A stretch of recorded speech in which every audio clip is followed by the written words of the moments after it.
Well, tributes are pouring in for the interim head of state that Nigeria had between 1993, Chief Ernest Shonekan, who has died at the age of 85. President Buhari said Nigeria owes a great debt to the late elder statesman. He says he became Nigeria's leader at a delicate time when the country needed him. Shonekan was the interim head of the Nigerian government between August 26 and November 17, 1993, when he was ousted in a military coup led by late General Sani Abacha. Well, for more on this, I have in the studio with me Shehu Gabam, who is the National Secretary of the Social Democratic Party, and Arise analyst Dr. Sam Amadi. And in our overflow studios, Ayobami Oyalowo, a member of the ruling APC. And on the line from Delta is the political analyst and member of the PDP, Funkekeme Solomon. Gentlemen, welcome. Thank you. Yeah. So we'll begin with the 2023 elections, but before we go into that, let's talk about this elder statesman, Ernest Shonekan, who has just died. We've received lots of tributes. President Buhari has kicked off the tributes, describing him as someone who came into governance at a very critical period. And I want to start with you, Shehu Gabam. What are the memories you have of this elder statesman who just served within a very short period? Some people have called him the transitional head of state that we've had in recent Nigerian memory. Well, thank you very much. Let me condole entire Nigerians on the loss of a great elder statesman who happened to save the system at the very critical time that the country needed a kind of intervention in between the June 12th crisis and of course the transition of General Babangida. He played a very critical role as a leader, and the only way sometimes, most times you would define someone who is patriotic, who is committed to the nation, you will see absence of individual interest in him. He believed in the country, he worked for the country. Even when the military strike against General Abacha, he did not hesitate, he did not drag the country into crisis. These are criteria that defines a statesman who believes in the stability of a nation. So history will record him as someone who has served the country with all his heart, with a commitment to the nation. Once again, my condolences to Nigerians and the family, and I pray to God to give them the fortitude to bear the great loss.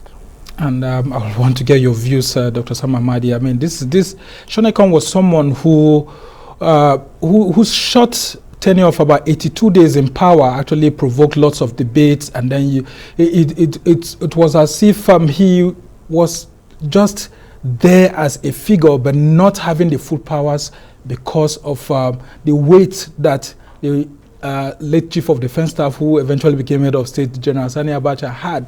So what will you describe that period and then his time, in office, and how he was able to operate within that difficult circumstance? Well, first, condolences to his family and to Nigerians. But again, he will be more remembered as a corporate titan in his days as a CEO of USC and all that. And he continued to play a key role and also in social area. But on the issue around his transitional presidency, let's not forget that I was a young lawyer there with Chief Garifawumi when we went to Federal High Court, and Justice Adesanya, I think, gave a ruling that it was illegal. What we call, it says the interim government is a contraption. So essentially, many would say he wasn't a real head of state. There was a debate in the early days of President Obasanjo's regime whether he should be allowed into Council of State, considering that a court of jurisdiction declared his tenure as unconstitutional. And so the whole point is, look, he was not there long enough to show whether he could get a country into a new direction. But again, his mien as a person, his calmness, he was really more like some people say, maybe a figurehead, but essentially a stopgap in a very difficult time. But the controversy remains whether he was actually a proper head of state, whether we could actually refer to him as a former head of state, whether really some people see him as probably somebody who helped to stabilize the illegal nullification of the MKO Abiola's mandate. Others will see him as somebody who helped to stabilize the country at a time that we are going through a difficult patch. But nevertheless, he's going to live more as an accomplished corporate captain and less as a president. And I'll come to you in Asaba Funkekeme. What fond memories do you have of the short period that Shonekan was in power, and then there were also talks then that he, by accepting to be an interim head of state, considering the state that he came from, Ogun State, alongside the late Moshood Abiola, that it was a sort of betrayal of trust of not just Abiola himself, but the Yoruba nation. What memories do you have to talk about this late elder statesman? Well, thank you. I'd like to also join others to condole Nigerians of the passage of an accomplished corporate figure who happens to be caught in between a dangerous power play. As to whether his tenure was legal or illegal, it cannot be said, it cannot be denied that they filled that gap at the moment that tension was raising in Nigeria. And it is only a man of courage and conviction that will accept that kind of deceptive position. But I say that because they should have known from the beginning that both Babangida and Abacha didn't mean well. They didn't think that any civilian should rule. But because of circumstances of how Abiy was forced out of power, they needed a pawn to come and fill the gap. I think that is what happened. But beyond that, I would say that he's a courageous man who, knowing that it will be short-lived, I mean, it was clear that it was just in the middle of lions, but he staked his integrity to save Nigerians. So on that note, I'd like to commend him and console Nigerians for the passage of this statesman. Well, I've just been told that Ayo Oyalowo is joining us right now from our offsite studio, and I just want you to take us from the prism of young people as we try to remember Ernest Shonekan before we go into this 2023 elections and all of that. A lot of young Nigerians don't understand the critical role that he played between that short transitional presidency. What are the memories you have yourself as a young person? And just like I asked Funke Keme, there was this feeling of betrayal in the Southwest that Shonekan accepted that position coming from Ogun State, considering that Moshood Abiola himself was from Ogun State. I know you're from the Southwest. I don't know what your thoughts are on that. Well, I am, well, you say young is fine. I was over 20 when this happened, so, and I was an undergraduate at the university that period. So I remember clearly, I was one of the student leaders who led a demonstration against the cancellation of the June 12, 1993 election. So I have very clear memories of that period. And his period was an unfortunate period in the sad history of Nigeria, where an election was properly held, was declared as the most, the freest and the fairest election, yet the Babangida-led junta cancelled it without any reasonable reason. Till date, they keep giving all manner of reasons. And the Southwest people believe Shonekan was, he betrayed them for accepting to be the interim leader. In fact, in the Yoruba parlance then, all the TV station and radio station used to refer to him as a Ijoba Fidihe Shonekan. That means a government that is sitting with one part of the buttocks and not sitting down properly. So he was not really regarded as a leader because he was not the commander-in-chief of the armed forces. He was just a figurehead. Abacha was there to clobber him into submission. And when he was ready, after 82 days, he was removed. So it was not really a good period of our history, and we don't remember him fondly. However, as a man, he was a great man, and as a corporate titan, the head of UAC at that time, he was highly regarded. He did very well in terms of the corporate world, but as an interim leader, I don't think we see him as anything more than just a military cobbling together something to just pacify us after taking what is rightly ours. So it was not a good period of our history. Okay, very interesting indeed. He was a corporate titan indeed, and apart from that, he's always attended several national events, ensuring that the country remains safe, especially in a very difficult period of the nation. And it's on that note that would want to join the Shonekan family to actually mourn his passage. We'll now just have to move on straight to the major reason why we are here, talking about the 2023 elections, when another presidential candidate will emerge, and of course, a president will eventually come. The 2023 elections and what already feels like a crowded presidential field is one that we just have to critically examine at the moment. In May, President Buhari will reach the halfway point of his second and final 4-year term. Already, several hopefuls have thrown their hats in the ring, and the drama of the election campaigns will dominate the political scene in the lead-up to the elections. Bola Tinubu, former governor of Lagos State and one of the founding fathers of the ruling APC, has announced his intention to run, causing a major storm in Nigeria's polity. There are reports that Vice President Yemi Osinbajo is rallying the troops quietly for a possible presidential bid, as those canvassing for him continue to urge him to become bold and declare his intention. Together with the Ekiti State Governor Kayode Fayemi, Kogi State Governor Yahaya Bello, all four could emerge as front-runners for the APC ticket. The opposition People's Democratic Party faces a similar crowded field of contenders for 2023. One lobby is pushing for a return of former President Goodluck Jonathan, either for the PDP or even the APC. And former Vice President Atiku Abubakar will run again as his foot soldiers are concluding consultations on his behalf. Former Senate President Bukola Saraki from Kwara State has declared his interest to run for the presidency. Another former Senate President, Anyim Pius Anyim, had thrown his hat in the ring. Media veteran Dele Momodu and pharmacist Sam Ohabonwa have all done that. And in the Young Progressives Party, or YPP, Prince Malik Ado Ibrahim has also declared for the highest office in the land. And not to forget Professor Kingsley Moghalu.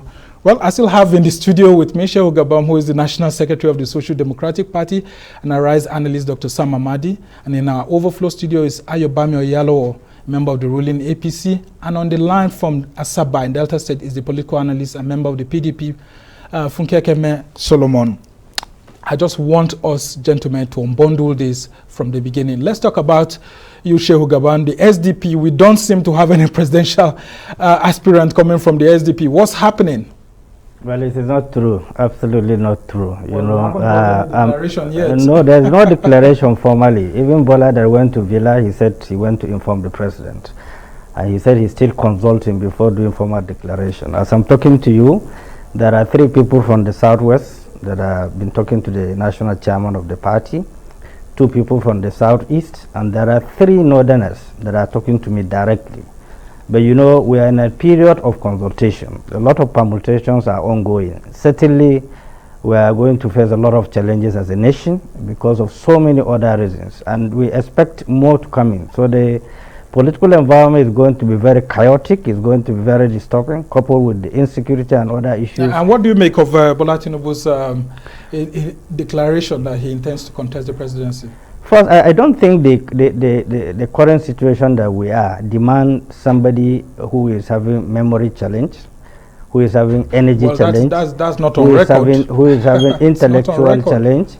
Well, the president said it himself, that the nation doesn't need someone that is having challenges in terms of dispensing energy, time to discharge his responsibility as the president and commander-in-chief. The current challenges of the nation demand someone who have age, who have time, who have the exuberancy to drive the office of the presidency. Part of the decay we are having today, part of the challenge we are having today is simply because we have someone who admitted as the president and commander-in-chief that age is not on his side and therefore is affecting his ability to discharge his functions as the president and commander-in-chief. So there is no difference between what the president has said and what we saw, the drama that is unfolding. Certainly I have nothing against Bola. I know him, I have a lot of regard for him. But the reality on ground, the challenges Nigeria is facing today is far beyond anyone who think it's about packaging. To be there as a president. Okay, very interesting submission you've got there. And Ayo Yalo, representing the APC here, would have some views. How have APC members received this intention by Bola Tinubu? And we've seen lots of meetings holding on since yesterday. But what are the feelers like within your party, considering that some people regard him as the national leader of the party? But just yesterday himself, Bola Tinubu said the president is actually the leader of the party. Well, I think we must respect the person of Asiwaju Ahmed Bola Tinubu. He he had to defer to the president as the leader of the party, which is the normal thing to do in this climb. However, he's the national leader of the party because we all know that without him today we will not have an APC. So he has all the respect of every member of the party. However, if you listen to him very well yesterday, he was very unequivocal that he has just started consultation and he's still consulting. However, out of respect for the office and the person of President Muhammadu Buhari, he came to officially inform him of his ambition, which he calls a lifelong ambition. So I don't think what my brother in the studio, Gaban, is saying about him not being healthy, having memory challenge, I don't think that is fair. You see, we like to say these things about people when we are opposition. I will, for instance, not say that about Atiku, who is of the PDP, even though he's close to President Muhammadu Buhari in age. So, for me, everybody has a right to run. It's a packed field. It's a good contest because it is a democracy anyway. If there is no law stopping a man or a woman, such person has 100% right to run for the election. However, two things will determine whether the person wins or not. His party's nomination, if he can get it or if she can get it, that's number one.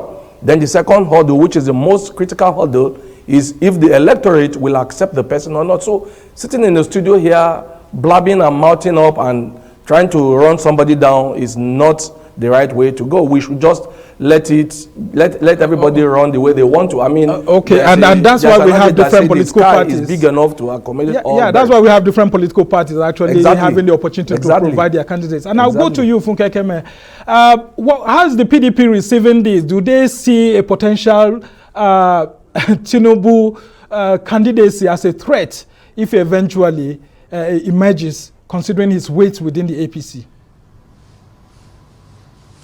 Well, thank you very much. I don't see any reason why PDP will be worried about potential emergence of a Tinubu as presidential candidate.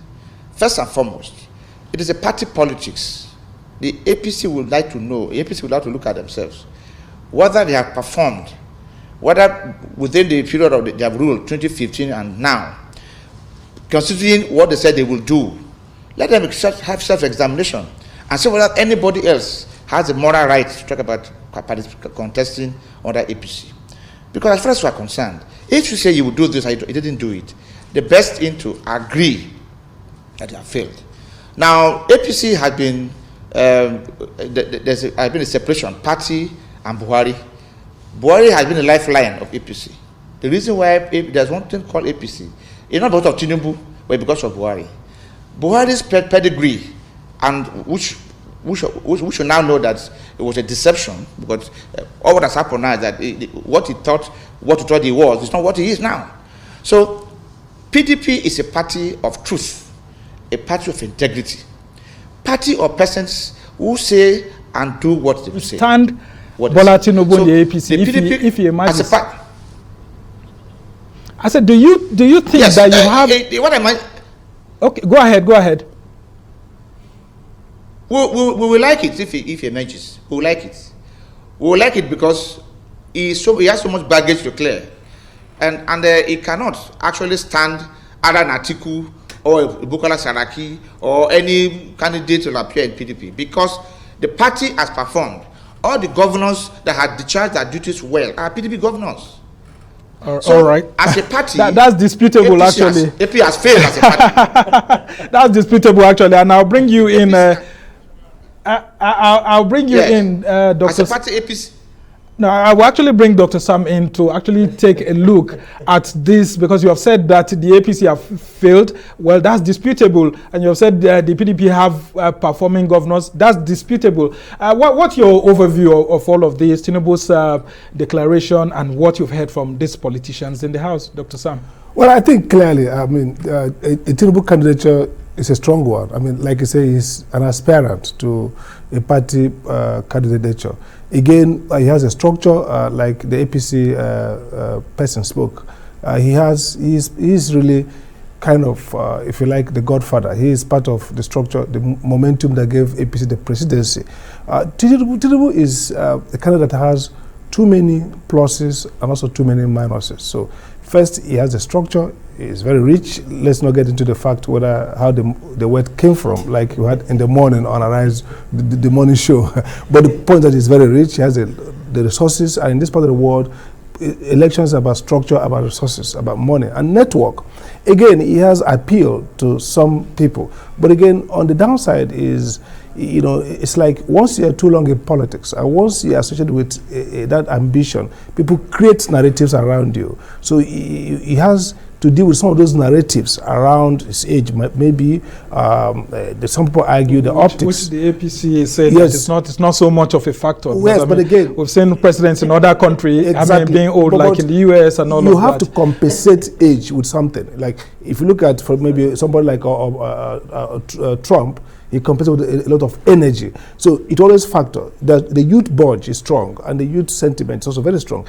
Again, the question around geopolitics is going to play big here.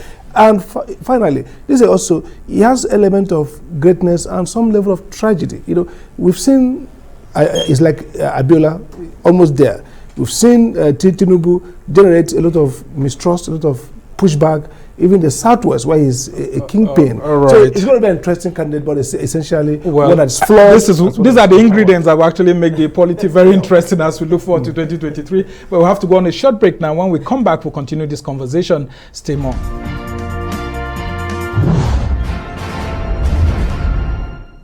Welcome back to the Arise interview, where we speak to the newsmakers as well as ordinary people doing extraordinary things around the world and featuring the voices at the heart of the stories. I'm Somna Sambo, and we've been discussing the 2023 presidency and how aspirants are already declaring for the #1 position in the country. We've had the national leader of the All Progressives Congress, as he likes to call himself, Ahmed Bola Tinubu, going to President Muhammadu Buhari and paying loyalty, telling him that, look, you are actually the national leader of the party, but I'm here to seek your consent to contest the 2023 presidential ticket of the APC.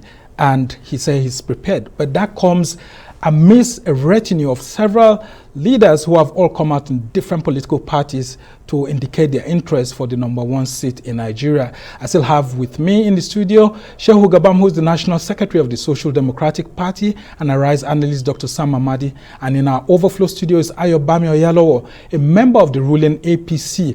And on the line from Asaba in Delta State is the political analyst and member of the PDP, Funke Keme Solomon. And I'll come back to you, Sam Amadi. You were making that very strong point before we left. I just want you to analyze what Bola Tinubu actually meant by his lifelong ambition to aim at the presidency, considering that the Southwest has had 8 years in this Fourth Republic, and they've had as president, and then they've had 8 years again in the vice presidency.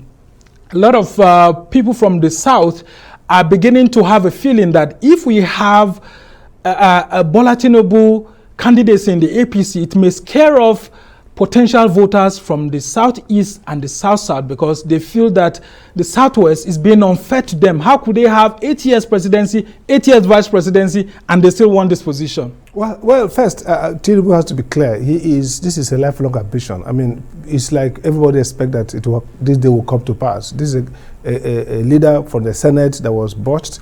He went on exile, became part of NADECO, played a key role, got back, lucky again to be governor of the main state in Nigeria, the most important state in Nigeria, for 2 terms. Fought great battle with President Obasanjo at the center, won most of those battles, and has been prepping everybody who has been the governor of Lagos till now. So he has got, at a point, he controlled the whole of Southwest in terms of governor. So this is a guy who legitimately has to dream about governing Nigeria. But the question is, look, the geopolitics will be very, very, very nasty. First, you're right. The argument is about power shift to the south. But again, there's a strong demand that power should shift to the southeast because of issues around equity. But this is politics. The question will be, can Tinubu candidacy, if he gets the APC ticket, where he has some good chance because of his control of some structure, will he be a candidate that the Southeast and the South will support? Now, his own personality will come into play. Who is he? What kind of person is he? But beyond that, is this perception, 8 years of President Obasanjo's strong presidency, 8 years of Shibanjo's vice president, and a possible 8 years of Tinubu's presidency if he wins is such that maybe they will need a lot of PR to sell to the Southeast. So what I can see is that he's going to have a strong rebuff. Again, Ohaneze has been upfront, they won. Yeah, I mean, I saw their statement yesterday, exactly. So kicking against him that it's the betrayal. But I just hold on there. Yeah, let that's me a throw presage of what could happen. Yeah, let me throw this to you, Ayo Yalowo. Do you think it's unfair to other regions for the Southwest to actually present someone like a Tinubu or an Oshibanjo or a Governor Kaide Fayemi as the presidential candidate of the APC? Wouldn't it be far-reaching and then too hard, considering that the Southwest has had 8 years of presidency and 8 years of vice presidency in the Fourth Republic?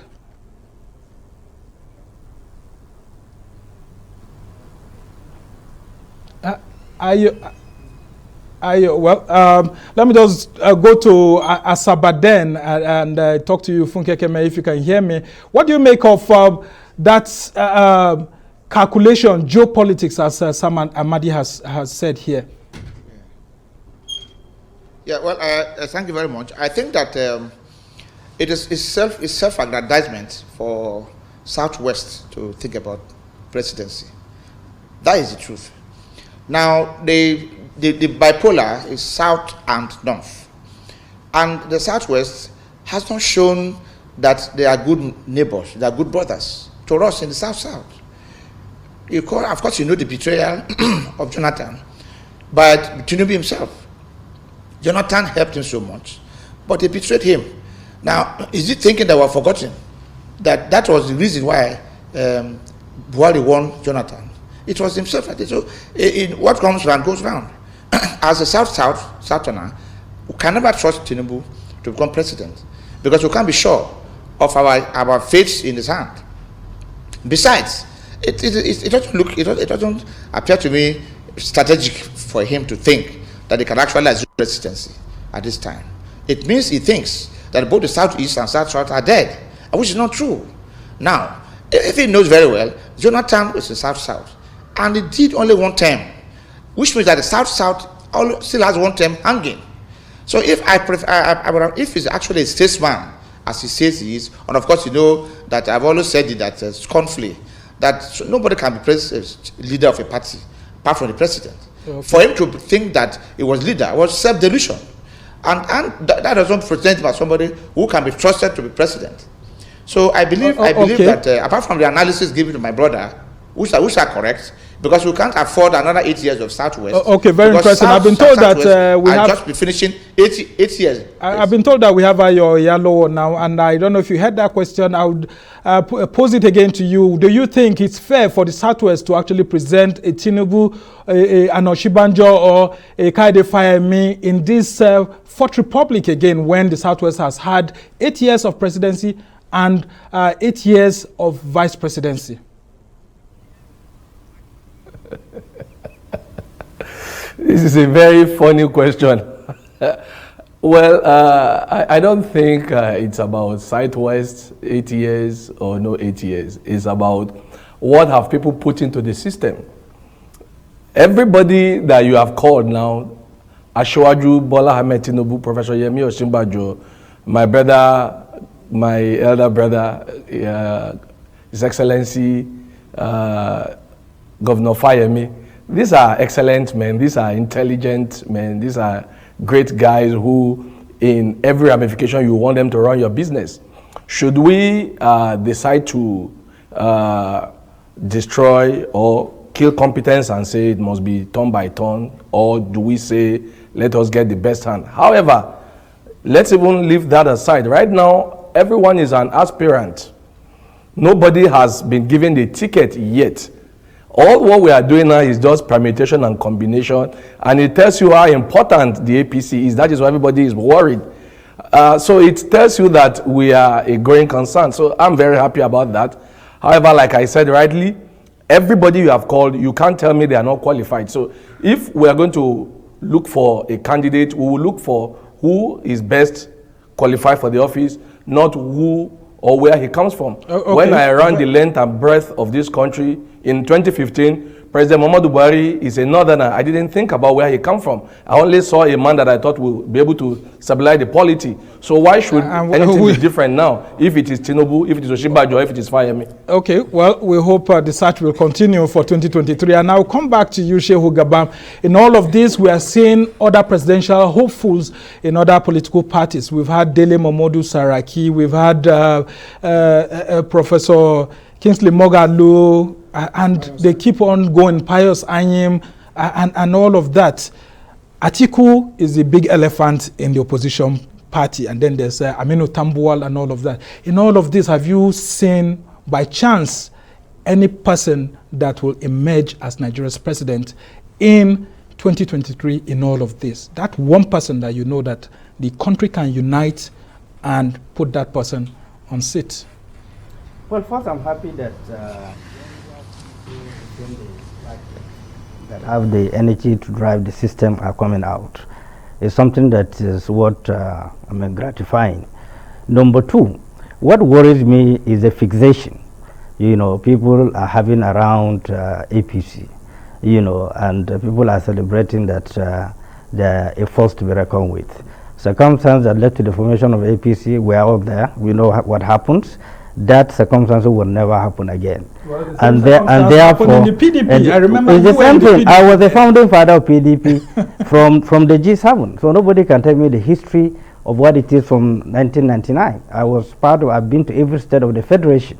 Given the challenges and the reality of Nigeria of today, you certainly need people that have the capacity, have the experience, have the dexterity, and you know, to create deterrence. And that's what I'm asking you. Have you seen anyone? Yes, among these other people that are within the age bracket, any one of them can spring surprises. There are more that are coming out.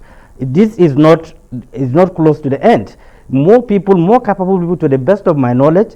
Consultations are ongoing. There are people that you have not even thought of them. They are behind the scene working, consulting massively. I know about that. So the best are yet to come out, who have what it takes. They are technocrats, they are politicians, they have to reach out.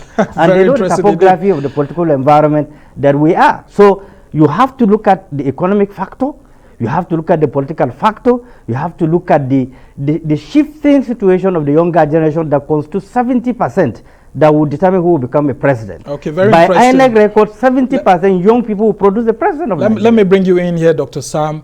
When there was a serious crisis in the country in 1993, former head of state, General Ibrahim Babangida, went to the corporate world and brought an Ernest Shonekan to, you know, provide some acceptability, someone who's neutral and all of that. Do you foresee a neutral person being brought by the political system like that again? I mean, yeah, sure. Someone who's young, someone who has a lot of corporate exposure and not into politics, like Dele Momodu said, and all of that. No, I don't think so. Don't forget that was a military rule. But what's going to happen, like what Gadam said, is that there's a shifting, dynamics. As a strategist, I can tell you that the two key issues that define this election will be national unity first. This country is almost in tatters now. The 5 years or 6 years has been a year of much division.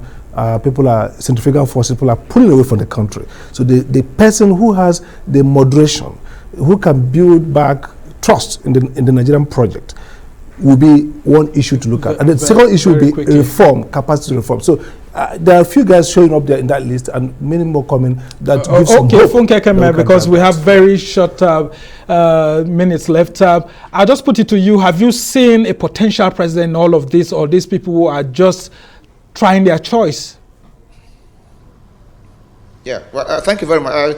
Whatever it is, because we're not running a zero-party system, whoever that the measure will emerge through a party.